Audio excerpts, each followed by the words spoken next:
Good morning, Weymouth third graders. Third graders from the Weymouth Public Schools. It's nice to virtually see you. My name is John Belber. I have my mask. I'm here at Holly Hill Farm. And in a regularly scheduled year, you'd be here on a field trip to see what is growing here at this time of harvest in November, to see who's living here in terms of the animals that we care for, and to learn more about organic growing and vegetable growing and flowers and herbs. It's a beautiful, marvelous place here, Holly Hill Farm in Cohasset. We've tried to bring some of that farming to you at the Weymouth schools.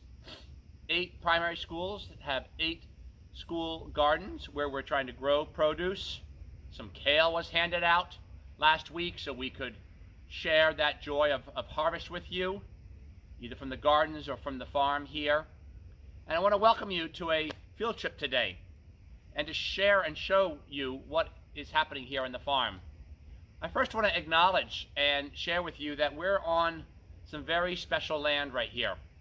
And this land is currently being farmed by farmers and growers and teachers and volunteers, taking care of the fields, tending to the woods, sharing some stewardship of the land. And this has been going on for many generations in one family here at the farm.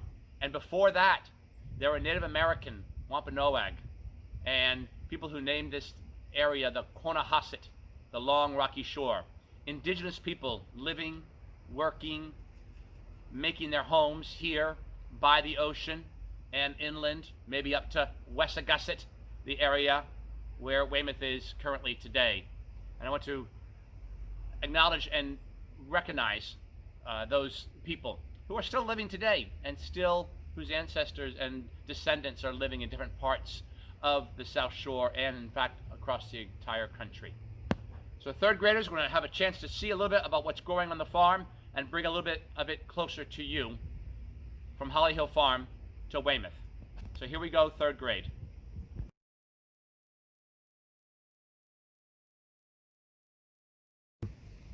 Hello third graders, here we are at our compost station. One of the most important things we can do is help out the environment and deal with the waste that is in our daily lives. So I stopped this morning at a restaurant that has leftover vegetable scraps. Do you recognize that? Here's a nice eggshell, third grade, a bit of an old orange, lettuces, and other vegetable ingredients. This could happen at home when you have leftover parts after you eat your vegetables. We know how important that is to eat vegetables and fruits. And then there are leftover parts that we don't eat, or that have begun to rot, or that are left over. Instead of putting those in the trash, third grade, we could add those into a compost area. So Bruce is doing some wonderful filming. He's going to show a little compost bin right here, this black bin, that could be at your school. And we could set these up at school so that if you return to school, this bin could hold your vegetable scraps. So we could set those up at each of the 8 schools. But for now, I'm going to show you on the farm how we do it, which is to take the ingredients, which are the food scraps I mentioned, and add those in to our compost area. Those are some wonderful variable vegetables. I can also get manure from the horse who lives here, the pony, and the donkey. I'm going to add in some brown materials, some leaves, and some old spent soil. You might see an old pumpkin in here. All these old things could go in the trash, or they can be mixed in here and added into our compost pile. So I'm trying to add brown materials like leaves. There are certainly lots of leaves that fall to the ground in autumn, third grade. So those are a good source of carbon that add to help break down and make a change in this pile here. You'll see what's happening over here in the second pile. Compost happening. Please do not add. The pile says cook. It's cooking. Much like a chef will cook in the kitchen and he or she is mixing and making and then putting things in the oven perhaps to cook. So the pile is cooking in here. And to show the heat in here, this thermometer, a very long thermometer in here, shows over 120 degrees. Inside that pile, it's warm. and it's hot. So I'm not adding any more ingredients to this pile. I'm just letting this sit right here and let those carbon leaves mix with the green nitrogen of the food scraps. And there's a reaction going on inside that pile that will turn it into this finished compost. So we're very close to having a finished pile over there, and I want to show you where our finished pile is so we can look at our compost once it's been made. I'll put a bucket down below to catch it. So if you were here on the field trip, you could see some finished compost. There's a plastic tag that doesn't belong in there, and a wiggly worm. That's a good sign, third grade, that the worm has been in here helping to come in, and all the worm friends working to make the finished compost. They come in at the end after thousands of other teeny tiny insects and bugs that help do the breaking down, the changing of those ingredients. Does this compost look like the eggshells? Well, there's a little bit of eggshell right there. Does it look like the food scraps or the other parts that are in when we added the ingredients, right? A chef adds ingredients to the bowl. We added those ingredients into that first pile, and then now, after it's cooked, we have a finished pile. So third grade, some eggshell hasn't quite finished yet. There are the worms, and then down below is our finished compost. So third grade, I'm going to bring that with me. Bring that when we go. We could do some planting with this. We could add this into the garden.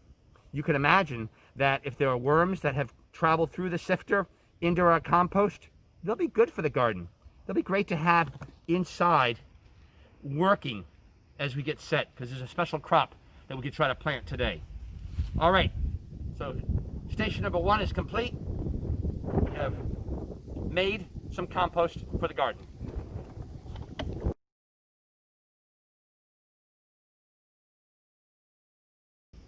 Okay, Weymouth, we're here at the greenhouse area. We've grown and built several more greenhouses which have a purpose on this farm. In the springtime, you can imagine teeny tiny plants getting their start inside a greenhouse. The greenhouse protects the plants. Take a look inside behind me here at how there's a tall hoop frame protecting this growing space. There are sides to it and doors that can close if it gets too cold, and they can open if it gets too warm. This is a controlled environment. We don't have many greenhouses at schools, but the farmers have them here to really try to protect their teeny tiny plants, their young plants. Right now you see young plants, some mixed green lettuces, some salad mix, some arugulas, all different stages of plants starting to grow. It's November. We're making this in November, and these plants are still able to grow into the later fall season. Have you noticed, third grade, that when you're up in the morning, the sun has already risen? It's up earlier with daylight savings. We can notice that time change and notice the sunrise change, and that it affects, we have shorter sunlight in the afternoon and evening. So right now, in the morning, we've got some good sun, but we are losing daylight. The way our earth is moving and the way the sun is rotating, we're getting a little less sunshine each day until the winter time, until December 21st, when it's the shortest day of the year in terms of sunlight, in terms of the amount of darkness. Plants respond to that. They respond well with lots of light, and they do less well when there's a little bit less light. These plants, we hope, are doing okay because they've got a nice opportunity to grow. The farmers can keep track of the warmth inside of here, and they can bring water in to water them. There are even extra blankets. So a little blanket can be pulled over to add extra warmth. Raise your hand if you have a little bit of chance in the evenings to pull an extra blanket up if it's cold at night. We're definitely reaching some colder temperatures at night. At the same time, third grade, as little plants getting a start, here's the kale plant, which we showed you earlier in terms of kale that you were able to enjoy and eat. This is a different variety. Here's a red Russian kale. we sent home some curly kale with the root systems and the stem and the leaves. This plant can also go out into the ground and adapt and change with its structure as the daylight changes and as the colder weather comes. And then it'll be in the ground and ready for regrowth in the spring. It might sort of go to sleep in the winter time. So plants can grow and adapt as they get into the ground, and the farmers can help and protect smaller, younger plants with a structure like this, with the greenhouse, even in fall, late in the season, as we change our weather patterns and things become a little bit colder. So, good way to protect and care for plants with this greenhouse, and we'll bring some kale with us to transplant into the garden with our wonderful compost.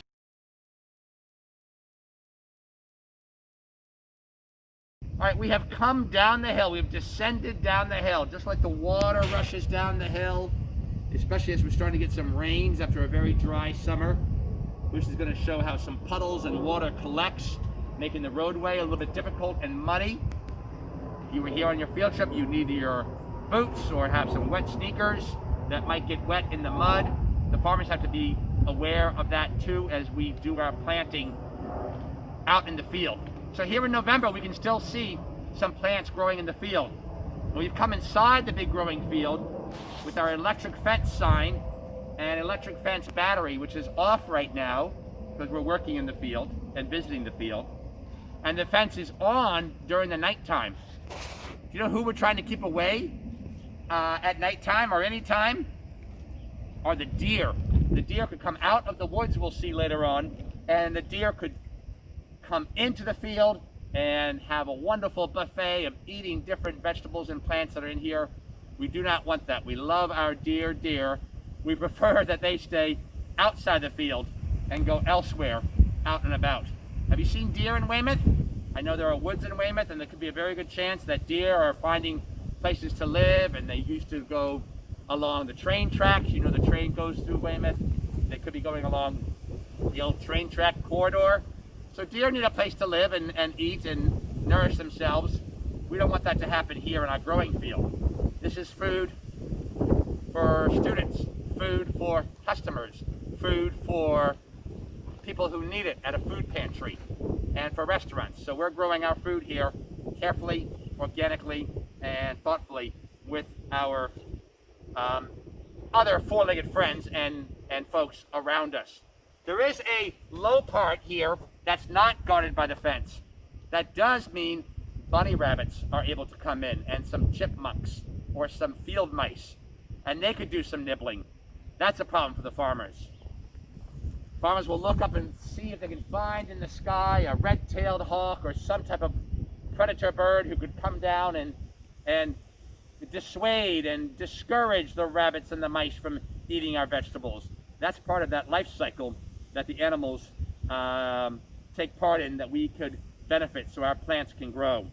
We still have some plants growing here in the field, not protected by a greenhouse. Parsley right here, coming out in different spaces. The farmers can cut that. Some people are going to observe Thanksgiving carefully, separately. This fall, in a couple of weeks, they'll need some vegetables, and parsley can often go with the meal. Here's some arugula, some salad green arugula. I'm going to hop over to another one right here that's able to keep on growing in November. These tops right here, I see some are bitten by the rabbits. These tops have a bottom, have a root crop that we find really wonderful to share. So I'm going to demonstrate here what we can pull out of this ground right here that is happily growing. Awfully dirty, but there's a teeny, not too teeny, a smallish orange root crop. You recognize that? We have some of these growing in the Weymouth School Gardens. Some wonderful carrots. Look at that long taproot going down, feeding off of the soil in the ground. And the tops, as I mentioned, were chewed a little bit, but you can still see the carrot tops. I could certainly wash that off and have that as part of a Thanksgiving meal or a healthy snack. So the farmers have these carrots growing in here. You see this black tape? That would carry water from our well, so water can come in to the black tape and give water to the carrots. It drips down right to where the roots are. How important it is for plants to have water. You know, I made compost earlier. The farmers are always adding compost into the garden bed. So you can see beautiful compost is part of this long growing bed. The growing beds at the Weymouth School Gardens are these 4 foot by 8 foot or 4 foot by 4 foot tall bed. The farmers just have long rows with compost, with good healthy soil. Some leaves have blown in. That'll help protect the carrots as we continue to harvest these into the season. You know that word harvest, third grade? That's to pick the vegetables when they're ready. We harvest tomatoes when they have gone from green to red. We can harvest potatoes by digging underground. And we can harvest and pull out a carrot when it's ready. And the farmers know it's ready because of when they planted it. They use their math skills and know that carrots take about 60 to 75 days. So they mark it on a calendar and they know exactly when they could be ready. And another way to find out is to pull it out and see if it's ready. You'll see other blank fields right here. It might be good to put some leaves on this field to protect the soil, and know that next spring when we come into the field, the farmers are going to want to plant new crops. Springtime is good for growth. Right now, crops are finishing. They're ending their growth cycle. We can protect this soil and be ready for springtime because winter will come. We don't want winter to take away all that soil with the wind and the snow and lose this important growing material. We all need access to healthy food. People work at home and in the school cafeterias to provide healthy food for you students. I know I work hard for my family, with my family, to try to get healthy food in. We cannot always eat junk food. That's not going to sustain and keep us going. So the farmers want to keep their fields rich with healthy food, and that's good soil with added compost. We don't use any chemicals or sprays to spray the plants so that they will grow with that dependency. We want to make sure we grow organically and in a healthy way. Healthy food into the soil, healthy food will grow, and then in turn that can feed us. So it's the same focus of how can we take care of our crops and our soil and our garden beds. So it's November. We're still able to pull out a few different crops that haven't succumbed yet to the frost we've had. You'll notice the frost we've had is marked by 32 degrees. That's a cold freezing point that does kill off some plants like tomatoes and peppers and eggplants. And yet parsley, arugula, and carrots are just 3 different vegetables that are still growing, still able to be enjoyed, and still harvested in this big growing field. The salt marsh in the distance, and trees and homes. We're going to make our way into the woods to see what the woods can teach us here on the farm.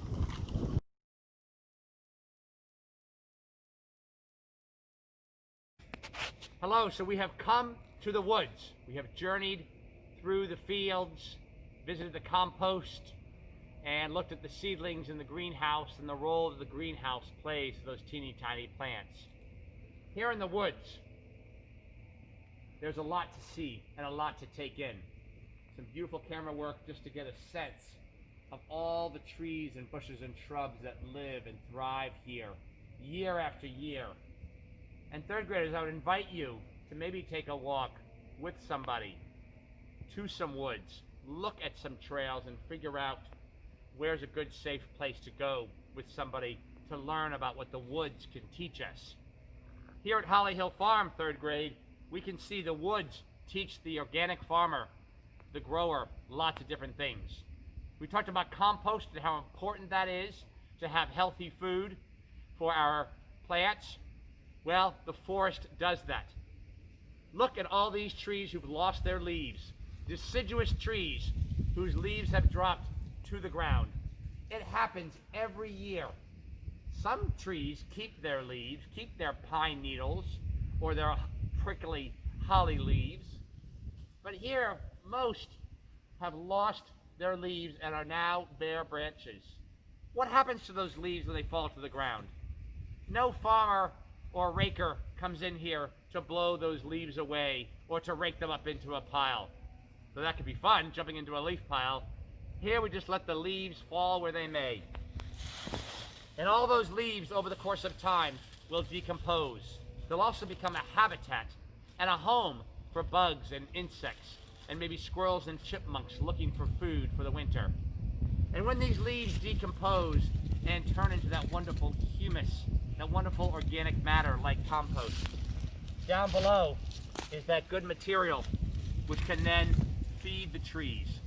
Just like the farmer makes compost to feed the plants and the carrots and the tomatoes and the potatoes and the arugula and the parsley, here, this humus, this compost is really good for feeding these trees year after year.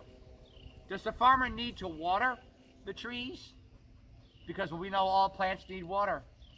No, they don't. They let rain take care of that. And there's moisture in that soil, in that rich organic matter, which is good for the roots down below. The sun shines through the trees, especially now if they've lost their leaves. The sun shines through to help these plants to grow as the trees store their energy.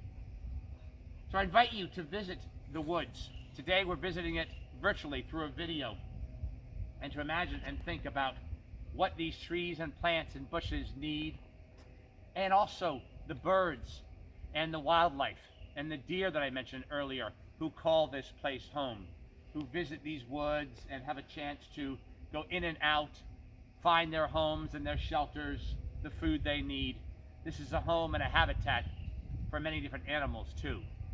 It's a wonderful place to visit, and I'm glad you could come along today to see whose woods these are.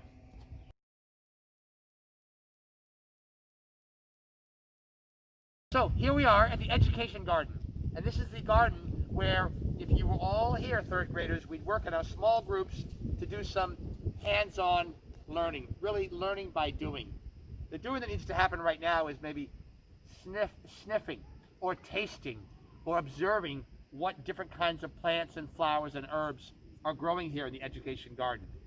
It's based a bit on the bigger field when we saw the parsley and arugula and carrots. So we have some similar crops, even in November, that are still growing.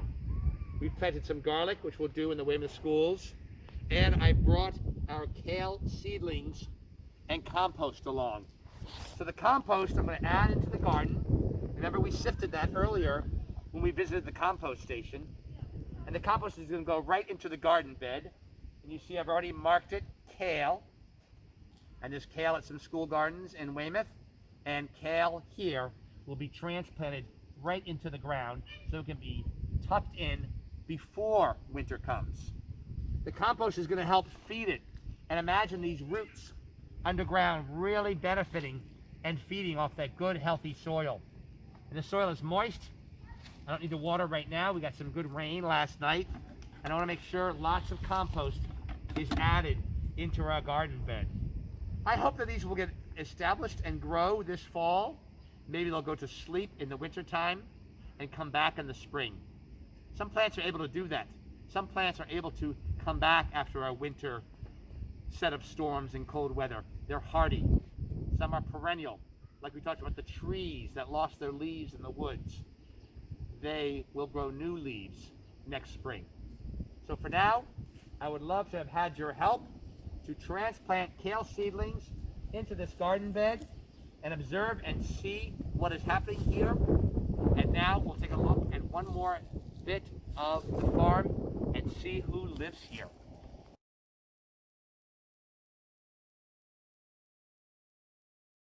Okay, we have some residents who live on the farm.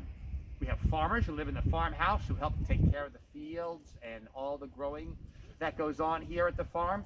And we've got some animals that we take care of here on the farm. These are some chickens. So I picked some grass to see if they're interested in pecking some of the grass. One has come over. She's a hen. She's a girl chicken. These girl chickens, these hens lay eggs. And those eggs are good for cooking and baking. So if we were here visiting today on a field trip, we'd have a chance to visit with the chickens. They live here year round. They've got their protection outside in the yard. They've got a house that they can go into. And it's a shared space with a diverse collection of chickens. Some have different colored feathers. There's different varieties. I see a white chicken over the corner there, a brown chicken, a cinnamon queen, a buff Orpington, different names of different types of chickens. And they're fed every day.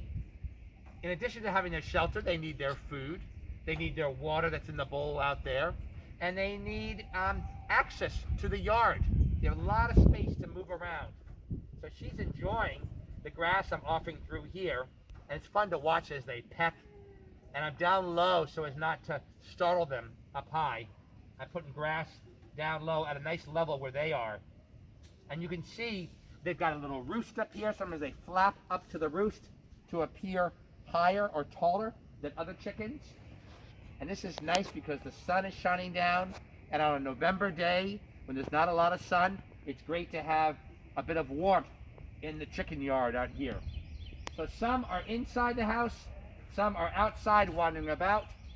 I'm glad to offer a little bit of grass snack, which I pulled up right from the ground, and she's enjoying that as she pecks away. I want to show you a few other animals that live here, and I have a snack for them too. So following along, we're going to take a look at these goats and the donkey who live here. And we also take care of them. And they also have a shelter and a place to call home. So here is Bella. She's a white goat. She's very friendly. I'm not going to pet her right now just because I'm being safe and healthy. And that's actually her grandson, Augie. He's a sweet goat. I'm going to offer some mint. Mint has a nice smell to it. I'm going to offer some mint right through, and Augie grabs it right out of my hand. Oh, and here's Benji, the donkey. Benji the donkey has come over to see what I have to offer. I don't have mint. I might have a little bit of some weeds here that he might or might not like.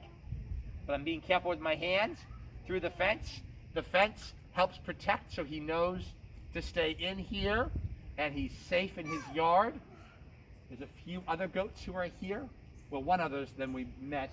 Libby is on her stage, on her platform, considering if she's going to do a performance or not, or just soaking up some sun.